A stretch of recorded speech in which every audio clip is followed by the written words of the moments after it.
कि अगर आपसे क्वेश्चन पूछा जाए, फॉर एग्जाम्पल अगर आपको delta I initial change in investment की वैल्यू आपको गिवन है, फॉर एग्जाम्पल 500, एमपीसी की वैल्यू 0.5, आपसे वर्किंग ऑफ इन्वेस्टमेंट मल्टीप्लायर पूछा जा सकता है कि डेल्टा आई की वैल्यू गिवन होगी और साथ में एमपीसी की, या फिर हो सकता है कि एमपीएस की वैल्यू गिवन है तो हम एमपीसी कैलकुलेट कर सकते हैं। तो अगर वर्किंग ऑफ इन्वेस्टमेंट मल्टीप्लायर आपसे पूछा जाए या इन्वेस्टमेंट मैकेनिज्म आपसे पूछा जाए तो उस केस में सबसे पहले आपको शेड्यूल बनाना है, जैसे कि हमने कल किया था round delta I delta Y delta C delta S. तो इस केस में हमारी जो इनिशियल जो हमारा इंक्रीज इन इन्वेस्टमेंट है इसको हम यहाँ शो करेंगे। 500 जो भी वैल्यू आपको क्वेश्चन में गिवन होगी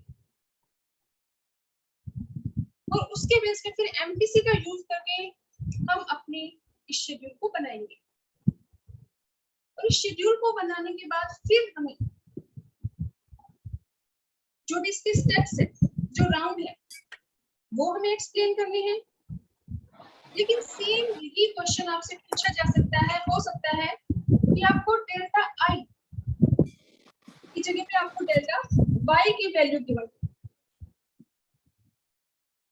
तो इस सिचुएशन में कंफ्यूज नहीं होना।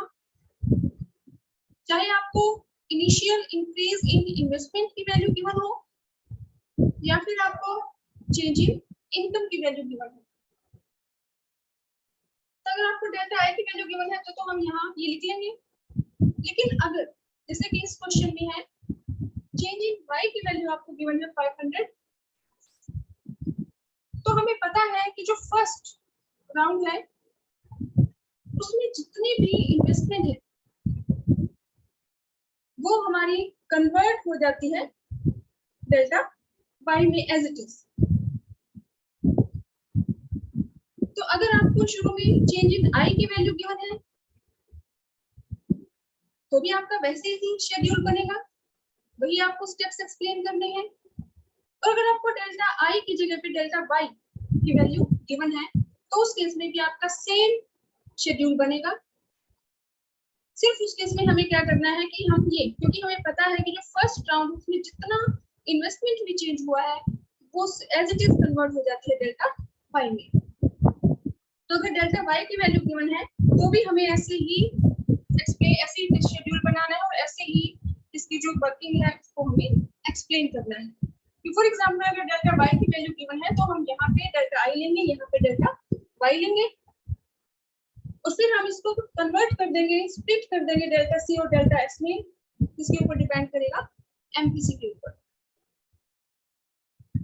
जैसे कि इसमें है डेल्टा वाई की वैल्यू हमें गिवन है तो हमने यहाँ डेल्टा आई डेल्टा वाई ले लिया। अब इस y को हम कन्वर्ट कर देंगे, स्प्लिट कर देंगे दो पार्ट्स में, डेल्टा सी और डेल्टा एस। तो यहाँ पे 0.5 है तो 500 को हम मल्टीप्लाई कर देंगे 0.5 से, तो यहाँ डेल्टा सी की वैल्यू आ गई 250 और डेल्टा एस की वैल्यू भी हमारी आ जाएगी 250। ये जो वैल्यू है ये डिपेंड करेगी किस पे, एमपीसी। जो फर्स्ट राउंड है इसको हमें ऐसे ही एक्सप्लेन करना है कि हमारी जितनी भी इन्वेस्टमेंट इंक्रीज होती है in first round will be converted into delta y and delta y will be split into delta c and delta s depends upon MPC। तो नेक्स्ट राउंड हम कैसे एक्सप्लेन करेंगे? तो जो डेल्टा c है, delta c will convert into delta y and delta y will split into delta c and delta s depends upon MPC 125 125.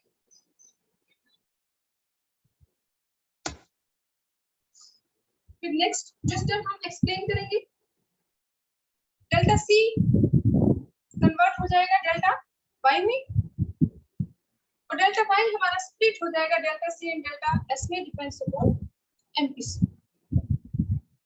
और ये हमारी प्रोसीजर चलती रहेगी। This process will continue till delta C will become 0। जब तक ये delta C 0 ना हो जाए तब तक हमारा जो डेल्टा सी है वो कन्वर्ट होता रहेगा डेल्टा वाई में और ये प्रोसेस चलती रहेगी। नेक्स्ट स्टेप हमारा टोटल चेंज इन वाई। जो टोटल चेंज इन वाई है इट डिपेंड्स अपॉन के।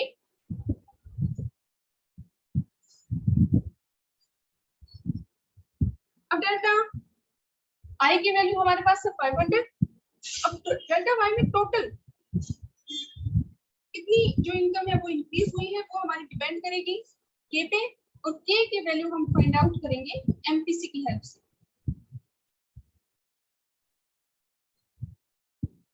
तो इसमें के की वैल्यू हमारी 2 आई है तो इस फॉर्मूले में हम ये कर देंगे। डेल्टा वाई आई के जो इनिशियल डेल्टा आई है वो हमारा है 500, तो जो टोटल इसमें जो चेंज होगा वो हमारा क्या आ जाएगा 1000।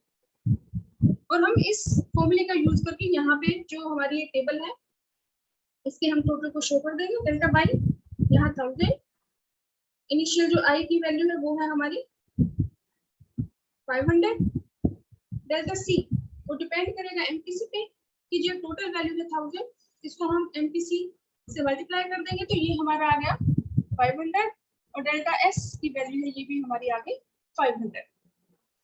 तो अगर आपसे इन्वेस्टमेंट मल्टीप्लायर या मल्टीप्लायर मैकेनिज्म पूछा जाए 4 मार्क्स में या 6 मार्क्स में, तो आपको पहले तो ये ध्यान रखना है कि जो इनिशियल चेंज है वो चाहे आपको यहाँ पे डेल्टा आई की वैल्यू गिवन हो चाहे डेल्टा वाई की वैल्यू गिवन हो, आपको कंफ्यूज नहीं होना क्योंकि फर्स्ट राउंड में जितनी हमारी डेल्टा आई है उतनी ही डेल्टा वाई है।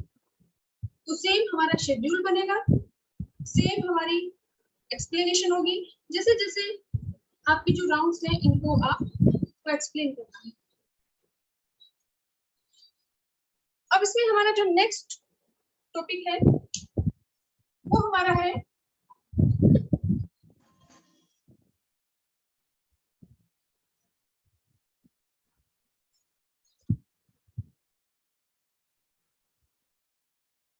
Forward action,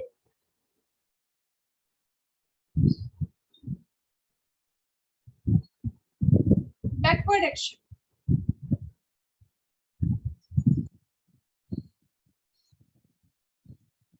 forward action means अगर हमारी k equal to change in y upon change in i, तो फॉरवर्ड एक्शन मीन्स अगर इकोनॉमी में इन्वेस्टमेंट इंक्रीज हो जाए तो इन्वेस्टमेंट के इंक्रीज होने से जो हमारी इनकम में जो चेंज होता है वो उसका कई गुना ज्यादा होता है।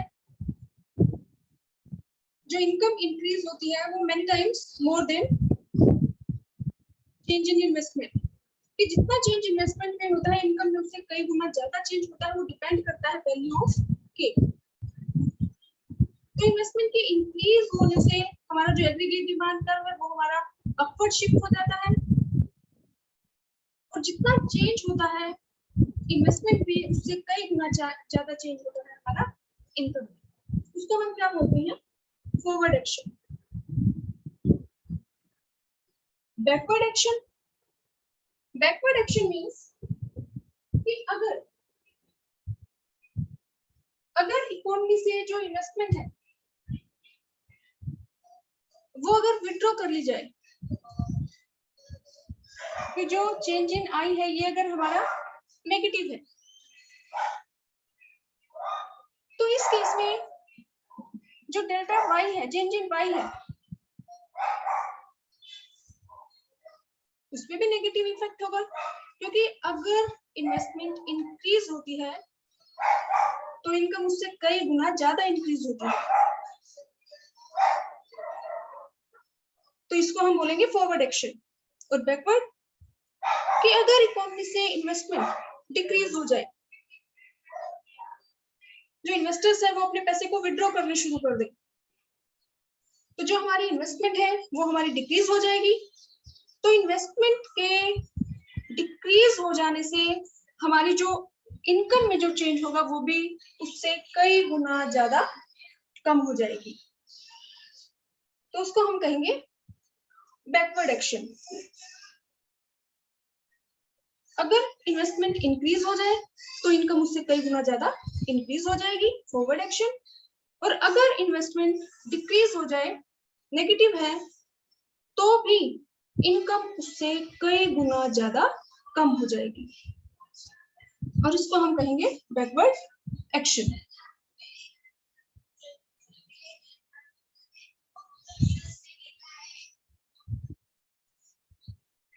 इसको हम एक डायग्राम की हेल्प से समझते हैं। फॉर एग्जांपल,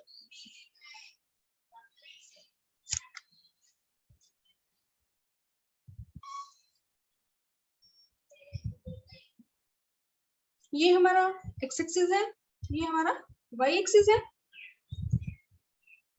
ये हमारा है 45 डिग्री का angle, y equal to AS।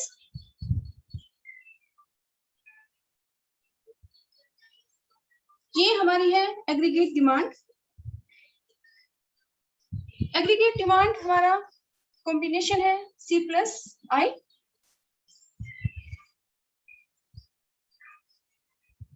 अब अगर इन्वेस्टमेंट इंक्रीज हो जाए,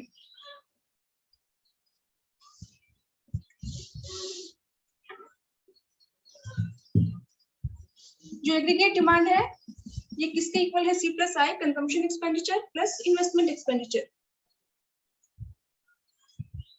तो अगर इन्वेस्टमेंट एक्सपेंडिचर इंक्रीज हो जाए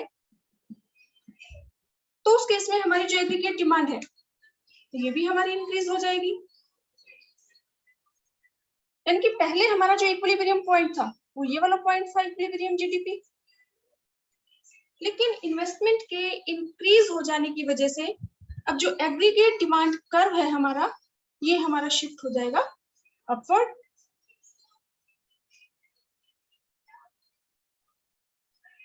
यानी कि हम इसको पैरेलल, जो हमारा पहले एग्रीगेट डिमांड कर्व था इसके पैरेलल अपवर्ड हम इसको शिफ्ट कर देंगे। AD equal to C plus I plus change in I। तो इसमें जितना ये हमारा एग्रीगेट डिमांड जो कर्व है ये हमारा शिफ्ट हो गया अपवर्ड, इसमें चेंज हो गया। और इसमें एग्रीगेट डिमांड में चेंज होने की वजह से अब हमारा इक्विलिब्रियम जीडीपी पॉइंट है वो हमारा ये वाला सेट हो गया, ये हमारा न्यू इक्विलिब्रियम जीडीपी है।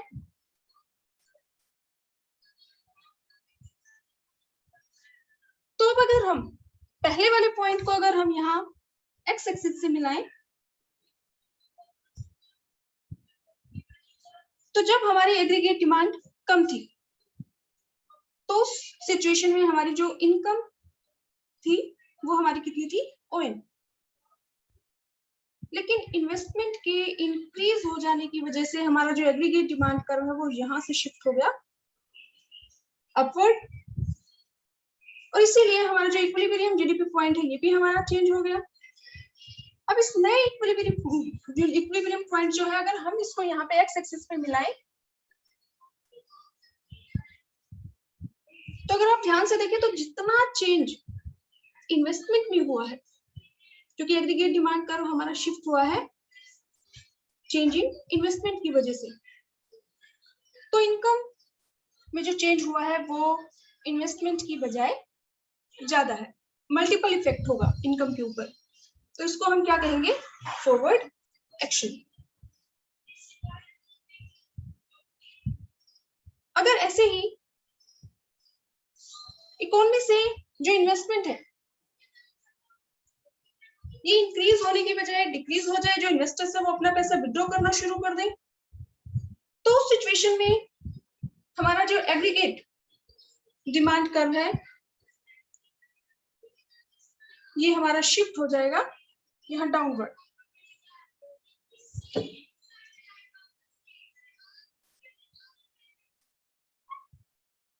ये हमारा एक्स एक्सिस है, ये वाई एक्सिस है। एक्स एक्सिस पे हम शो करते हैं इनकम और वाई एक्सिस पे एग्रीगेट डिमांड। ये हमारा जो 45 डिग्री का जो एंगल है, सर जी 5 मिनट में निकल रहा हूँ घर से, बस 5-7 मिनट में। हाँ ये हमारा है वाई कर्व, एस कर्व। ठीक है हमारा। ये हमारा है एग्रीगेट डिमांड कर्व।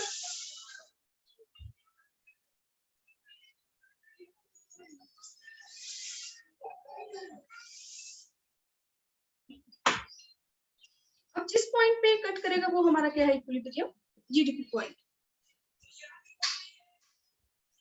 अब जैसे इन्वेस्टमेंट की इंक्रीज हो जाने से हमारा एग्रीगेट डिमांड कर्व शिफ्ट हो गया था अपवर्ड, ऐसे ही अगर जो डेल्टा आई है, जो चेंज है वो नेगेटिव हो, तो उस सिचुएशन में हमारा जो ये एग्रीगेट डिमांड कर्व है ये हमारा शिफ्ट हो जाएगा डाउनवर्ड। पैरेलल हम ड्रॉ कर देंगे इस एग्रीगेट डिमांड कर्व के।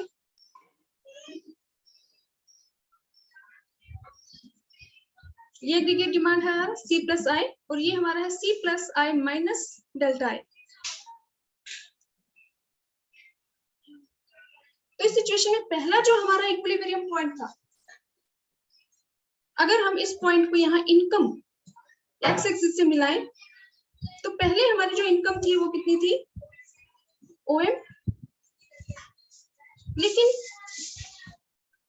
इन्वेस्टमेंट के डिक्रीज हो जाने की वजह से हमारा जो एग्रीगेट डिमांड कर्व है ये हमारा डाउनवर्ड शिफ्ट हो गया। तो हमें पता है कि मल्टीप्लायर इफेक्ट की वजह से जितना चेंज इन्वेस्टमेंट में होगा इनकम में उससे कई गुना ज्यादा होगा। जो ये नया इक्विलिब्रियम पॉइंट है, अगर हम इसको यहाँ एक्स एक्सिस से मिलाएं तो डिमांड, एग्रीगेट डिमांड के कम हो जाने की वजह से जो हमारी इनकम है वो भी हमारी कम हो जाएगी, ओ एन। और जितना चेंज इन्वेस्टमेंट में हुआ है, जितनी इन्वेस्टमेंट डिक्रीज हुई है, फॉल हुई है, इनकम उससे कई गुना ज्यादा डिक्रीज हो जाएगी मल्टीप्लायर इफेक्ट की वजह से। तो अगर इन्वेस्टमेंट इंक्रीज हो जाए तो इनकम उससे कई गुना ज्यादा इंक्रीज हो जाएगी, और अगर इन्वेस्टमेंट डिक्रीज हो जाए तो भी इनकम के ऊपर मल्टीप्लायर इफेक्ट होगा और इनकम जो डिक्रीज होगी वो इन्वेस्टमेंट से कई गुना ज्यादा होगी। और ये डिपेंड करेगा के पे, इन्वेस्टमेंट मल्टीप्लायर की वैल्यू पे। और इन्वेस्टमेंट मल्टीप्लायर हम कैलकुलेट कर सकते हैं with the help of MPC और एमपीएस। तो ये हमारा है फॉरवर्ड एक्शन, और ये जहां डिमांड, एग्रीगेट डिमांड को हम कम करके दिखा रहे हैं, ये हमारा क्या है, बैकवर्ड एक्शन।